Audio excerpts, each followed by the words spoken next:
नमस्कार, आप देख रहे हैं 4 बजे की 4 बड़ी खबरें और अगले कुछ मिनटों में आपको दिखाएंगे उन खबरों पर विस्तार से जो आज पूरे दिन भर चर्चा का विषय बनने वाली है। क्योंकि आपको बता दें, कुछ खबरें ऐसी हैं जिस पर लगातार कहीं ना कहीं बदलाव होता हुआ नजर आएगा और ऐसे में अब आपको बता दें कि उत्तर प्रदेश की हर बड़ी खबर, हर बड़ा अपडेट, हर हलचल आप तक पहुंचाएंगे। क्योंकि राजनीति से लेकर विधानसभा तक, शिक्षा से लेकर आस्था तक, हर बड़ी खबर पर पैनी नजर हमारी बनी हुई है। सबसे पहले बात करते हैं उत्तर प्रदेश के सीएम योगी आदित्यनाथ की प्रेस कॉन्फ्रेंस की और विपक्ष पर किस तरह से वो जमकर बरसते हुए नजर आए। उन्होंने कहा कि विपक्ष सदन चलने ही नहीं दे रहा है। साथ ही उत्तर प्रदेश विधानसभा में अनुपूरक बजट को लेकर सत्ता और विपक्ष के बीच में जबरदस्त हंगामा देखने को मिला। उधर प्रदेश में मदरसा शिक्षा व्यवस्था में बड़े बदलाव की तैयारी तेज हो चुकी है। अब इस पर राजनीतिक और सामाजिक हलकों में चर्चा तेज हो चुकी है और कांवड़ यात्रा को लेकर भी योगी सरकार ने विशेष इंतजाम किए हैं। क्योंकि मुख्यमंत्री योगी आदित्यनाथ के निर्देश पर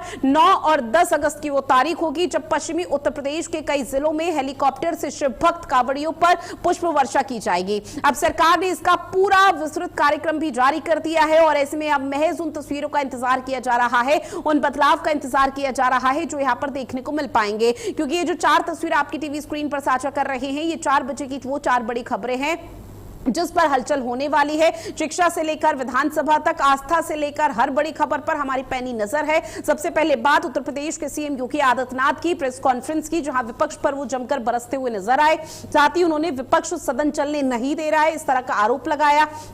उत्तर प्रदेश विधानसभा में अनुपूरक बजट को लेकर सत्ता और विपक्ष के बीच में जबरदस्त हंगामा देखने को मिला।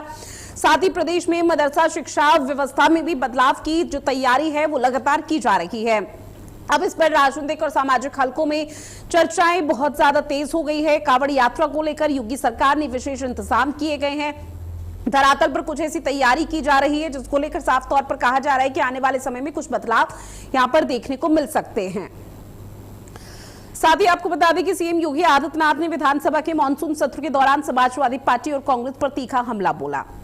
उन्होंने विपक्ष के राम मंदिर चंदा चोरी और दान घोटाले के आरोपों पर पलटवार करते हुए कहा कि अयोध्या का मुद्दा उठाने वाले वो लोग हैं जिन्होंने कभी राम भक्तों पर गोलियां चलवाई थी। साथ ही उन्होंने विपक्ष पर सदन और विधानसभा को न चलाने का भी आरोप लगाया। सीएम योगी आदित्यनाथ ने क्या कुछ कहा और वो आपको सुनवाते हैं। पूरा प्रदेश देख रहा है, इन लोगों ने कभी भी लोकतांत्रिक मूल्यों पर इनका विश्वास नहीं रहा है और ये लोग जानबूझ करके सदन की भी अवमानना करके लोकतंत्र की खिल्लियां उड़ाना चाहते हैं। इन लोगों को कोई भी लोकतांत्रिक मूल्यों पर इनका विश्वास ही नहीं रहा है। इसीलिए ये लोग लगातार सदन का माहौल खराब करने का प्रयास कर रहे हैं। मान्यवर, मैं केवल एक बात के लिए फिर कहना चाहता हूं कि सदन में हम लोग हर मुद्दे पर चर्चा करने को तैयार हैं और उन सभी मुद्दों पर नियम के अंतर्गत जिसको भी पीठ के द्वारा चर्चा के लिए यहां आमंत्रित किया जाएगा, उन सभी मुद्दों पर हम लोग एक सार्थक चर्चा को आगे बढ़ाना चाहते हैं। और इस बीच एक और बड़ी खबर, राम मंदिर चढ़ावा चोरी मामले की जांच अब तेज हो गई है। एसबीआई लॉकर का भौतिक सत्यापन करेगी अब एसआईटी की टीम। सोने चांदी के आभूषणों का वेरिफिकेशन होगा। जमा वस्तुओं की वीडियोग्राफी और फोटोग्राफी भी यहां पर की जानी है। तो बड़ी खबर जो है, एसआईटी की टीम लगातार कानूनी प्रक्रिया आगे बढ़ा रही है, कार्रवाई कर रही है। सोने चांदी के आभूषणों की जांच यहां पर की जाएगी और राम मंदिर चढ़ावा चोरी मामले पर लगातार कानूनी प्रक्रिया को तेज किया जा रहा है। इसके साथ ही आपको बता दें कि एसआईटी की टीम ने अभी हाल फिलहाल में जो सुप्रीम कोर्ट का आदेश आया था, जहां पर नई एसआईटी के गठन की बात कही गई थी, उसके बाद तुरंत इस आदेश को लागू किया गया, नई एसआईटी का गठन किया गया और नई एसआईटी धड़ाधड़ लगातार इस पूरे मामले पर कार्रवाई कर रही है। और सबसे पहले जो यहाँ पर सिलसिला बढ़ाया गया था वो ये कि 200 से ज्यादा लोगों को चिन्हित किया गया था जिनको नोटिस चस्पा किया गया। अब इस पूरे मामले पर एसबीआई लॉकर खंगालने की तैयारी में एसआईटी की टीम है, जिसके बाद एक रिपोर्ट बनाई जाएगी। वो रिपोर्ट यहाँ पर बकायदा सरकार के समक्ष रखी जाएगी। उसके बाद उसी के आधार पर कार्रवाई का सिलसिला होगा। जमा वस्तुओं की वीडियोग्राफी, फोटोग्राफी की तैयारी यहाँ पर की जा रही है। किसी भी तरह से जो भी दोषी है वो बच ना पाए, इस तरह की उम्मीद की जा रही है और उसी को लेकर कार्रवाई का सिलसिला लगातार जारी है। जो एसबीआई लॉकर का भौतिक सत्यापन यानी कि वेरिफिकेशन किया जाएगा, इंस्पेक्शन किया जाएगा। सोने चांदी के आभूषणों का सत्यापन यहां पर होना है। जमा वस्तुओं की वीडियोग्राफी भी अब यहां पर होती हुई नजर आएगी। जमा वस्तुओं में पहले क्या था, अब क्या है, इसको भी खंगालने का प्रयास लगातार एसआईटी की तरफ से किया जाएगा और इस पूरे मामले पर बहुत जल्द ही सब कुछ क्लियर हो जाएगा, क्योंकि 8 आरोपी इस वक्त जेल की सलाखों के पीछे हैं। इसके साथ ही पिछली जो एसआईटी की तरफ से कार्रवाई की गई थी उस रिपोर्ट में बकायदा अनिल मिश्रा का नाम सामने आया था और अब यहां पर उम्मीद यह जताई जा रही है कि इस पूरे मामले पर कई बड़े और खुलासे चौंकाने वाले हो सकते हैं।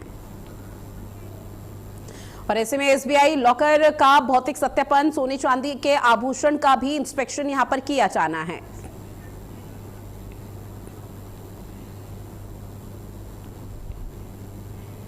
साथ ही सहारनपुर में कांवड़ यात्रा के दौरान सेवा और संस्कार की अनूठी तस्वीर देखने को मिली है। अब हरिद्वार से चंडीगढ़ की ओर जा रहा एक परिवार अपनी बुजुर्ग मां को पालकी में बैठाकर पैदल यात्रा करता हुआ नजर आया है। आपको बता दें कि बेटा राजकुमार और बहू पूजा बारी बारी से मां की पालकी अपने कंधों पर उठाकर आगे बढ़ते हुए नजर आए हैं। अब इस भावुक कर देने वाले दृश्य ने राहगीरों का दिल जीत लिया। लोग परिवार के सेवा भाव और संस्कारों की जमकर सराहना कर रहे हैं। कांवड़ यात्रा के बीच मातृ सेवा का ये संदेश श्रद्धा, समर्पण और भारतीय पारिवारिक मूल्यों की सुंदर मिसाल बन चुका है। देखिए, एक तरफ कांवड़ यात्रा का आगाज हुआ है, लेकिन अलग अलग तरह के दृश्य, अलग अलग तरह की तस्वीरें इस दौरान सामने आती है और जिस किसी ने भी इस कांवड़ यात्रा को देखा वो भावुक हो गया। जहां पर किस तरह से दो बेटे पालकी में बैठाकर कांवड़ यात्रा के लिए अपनी माता को लेकर जा रहे हैं, वहीं दूसरी तरफ एक और तस्वीर सामने आई जहां पर बहू और बेटा बारी बारी कर पालकी में यहां पर अपनी मां को हरिद्वार लेकर जा रहे ताकि वहां से गंगा जल लाया जा सके। तो कांवड़ यात्रा को लेकर निश्चित तौर पर इस तरह की जो सच्ची सेवा होती है, जो यहाँ पर सच्ची शिव भक्ति होती है, वो यहाँ पर देखने को मिल पाती है। और इन तस्वीरों को लेकर ये चूंकि आकर्षण का केंद्र बने हुए हैं, तो इन तस्वीरों को लेकर लगातार चर्चा हो रही है, क्योंकि जो भी वहां उस रास्ते से गुजरा और जिस किसी ने भी इस तरह से कांवड़ यात्रा को देखा तो हर कोई मंत्रमुग्ध हो गया।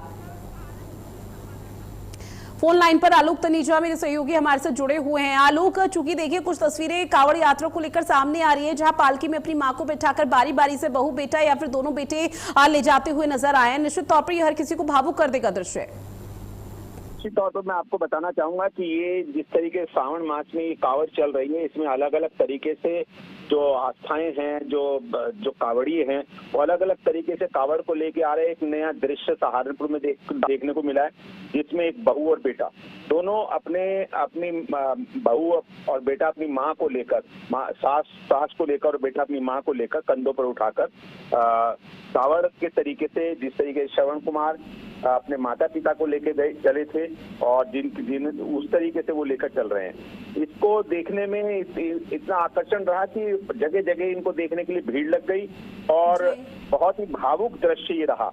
सबसे बड़ी बात इसमें यह है कि जहां लोग अपने वजन के बराबर जल लेकर जा रहे हैं, वहां ये संदेश भी है कि जो आस्था जो है वो एक जल के लोटे से भी होती है।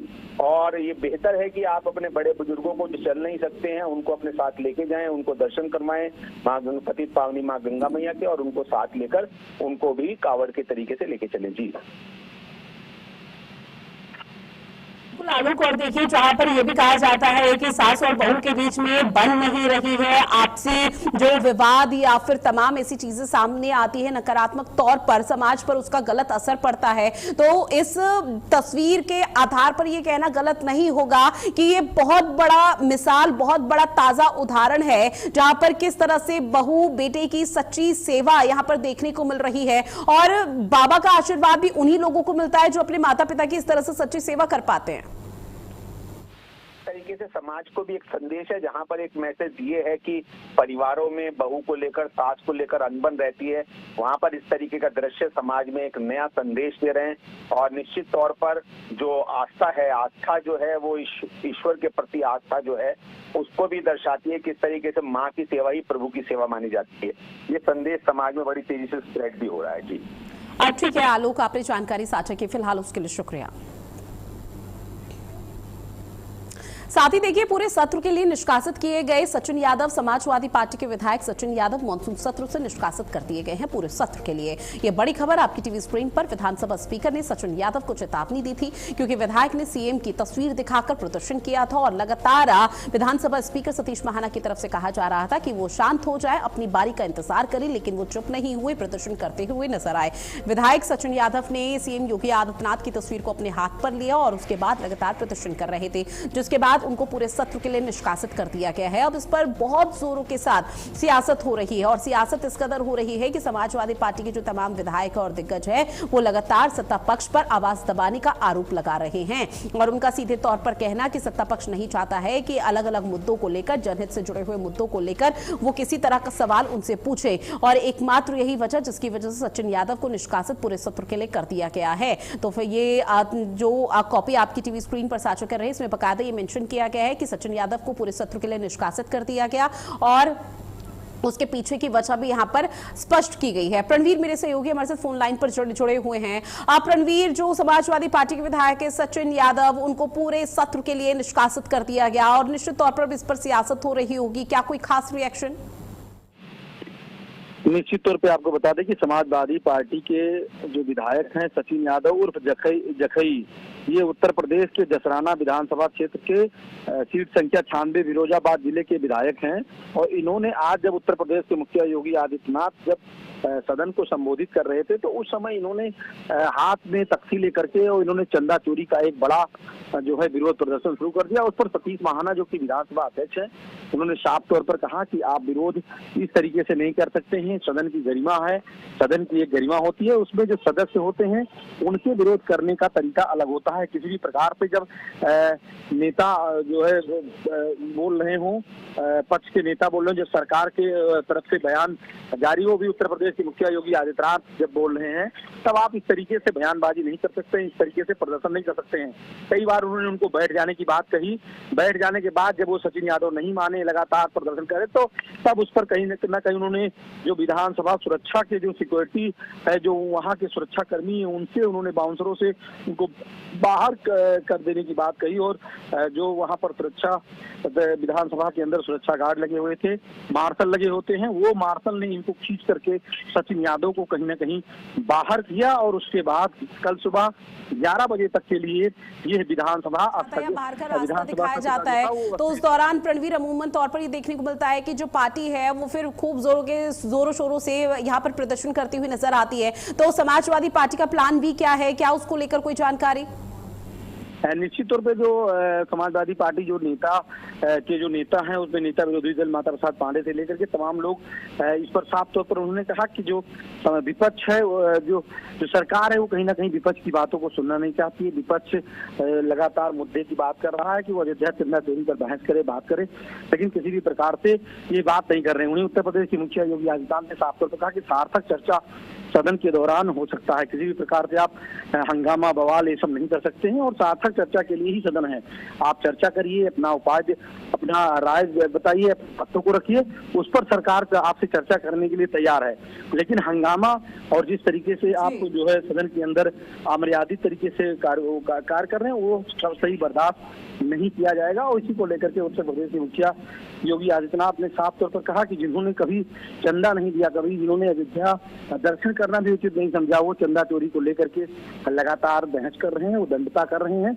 और विधानसभा में अगर वो पहुंचेंगे तो जनता के हितों की बात करें, जनता से जुड़ी हुई समस्याओं की बात करें, तो उसमें सदन बैठ करके बात हो सकती है। लेकिन इस तरीके से जो है उत्पात मचा करके आप विधानसभा में किसी भी प्रकार से सरकार के ऊपर दबाव नहीं बना सकते हैं। और ये जो कार्यवाही है अनुशासन संहिता के अंतर्गत आता है, इसीलिए विधानसभा अध्यक्ष ने सतीश जो है प्रमुख सचिव विधानसभा प्रदीप दुबे को निर्देश दिया और सचिन यादव को पूरा सत्र के लिए इनको निष्कासित कर दिया गया। रणवीर, ये कहना तो गलत नहीं होगा कि विपक्षी पार्टी लगातार कानून व्यवस्था, नीट पेपर लीक और राम मंदिर का मुद्दे को उठा रही थी, लेकिन अब बैठे बिठाए यहां पर एक और मुद्दा मिल चुका है। सचिन यादव के निष्कासन को लेकर भी अब समाजवादी पार्टी चुप नहीं बैठेगी। सदन के बाहर तो हंगामा होगा, लेकिन सदन के भीतर भी हंगामे की तस्वीरें देखने को मिल पाएंगी।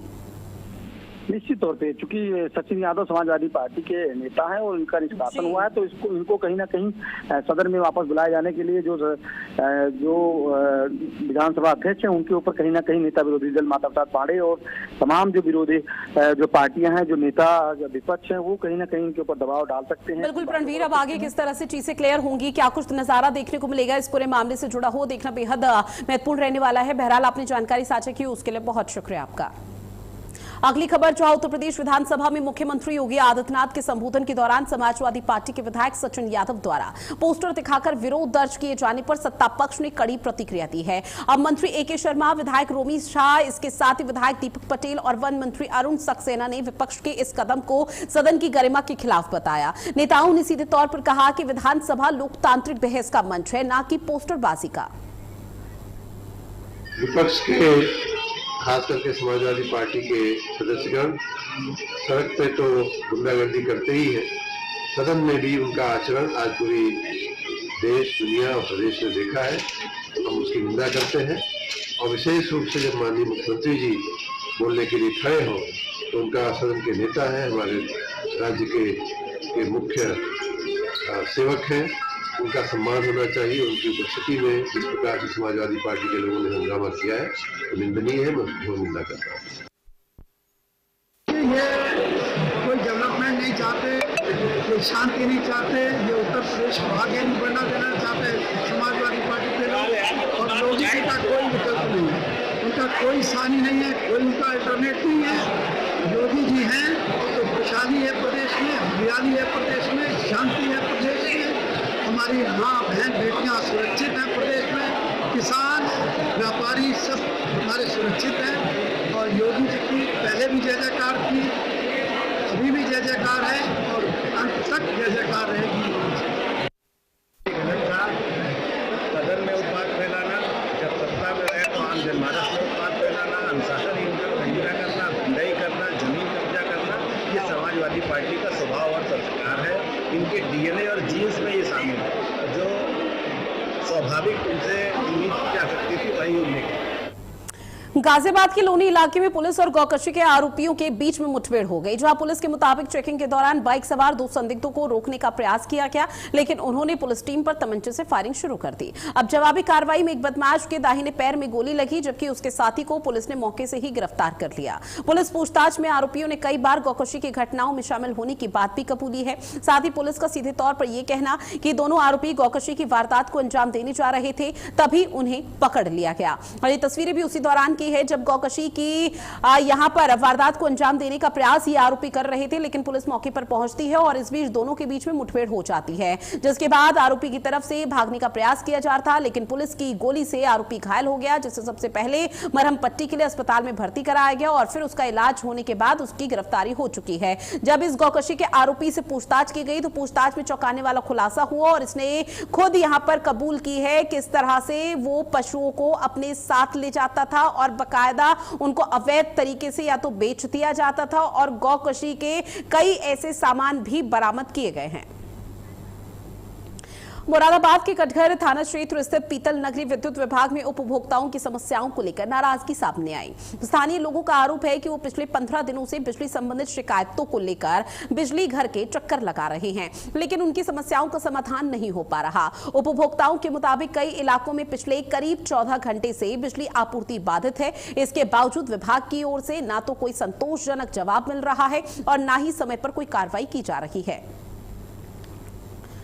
तो आपको बता दें कि बिजली उपभोक्ता लगातार परेशान हैं और ऐसे में अब इसकी शिकायत बकायदा की गई है। विभाग की ओर से ना तो कोई संतोषजनक जवाब मिल रहा है, क्योंकि पिछले कुछ समय से लगातार बिजली काटी जा रही है और विभाग को कई दफा शिकायत भी की गई है, लेकिन अब लगातार जो मौके पर लोग हैं वो पहुंच रहे हैं और विभाग से ये कह रहे हैं कि जिस संकट से वो जूझ रहे हैं उस समस्या का समाधान जल्द से जल्द किया जा सके।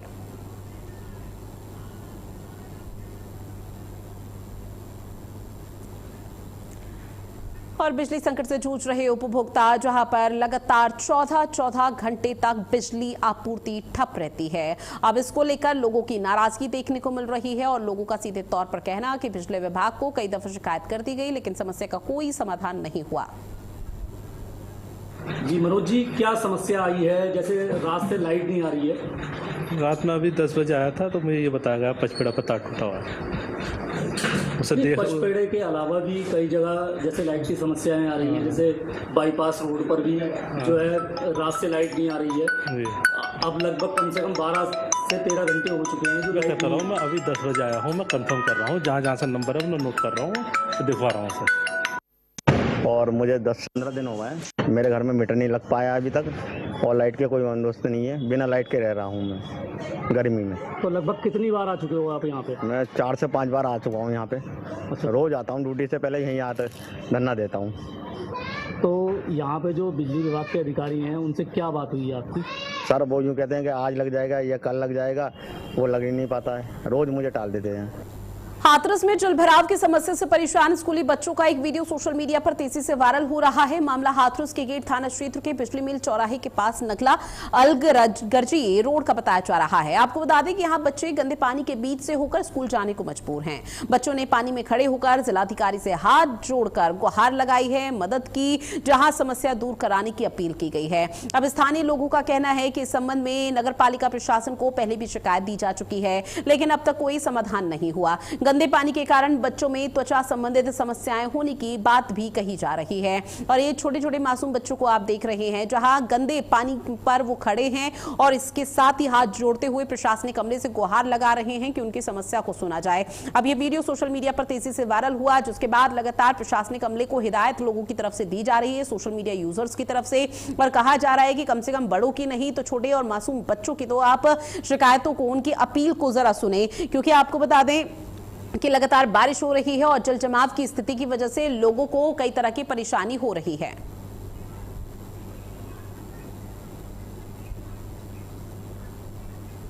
और चलिए बुलेटिन में इतना ही। देश और दुनिया की बड़ी खबरों के लिए आप बने रहेगा भारत अपडेट के साथ। नमस्कार।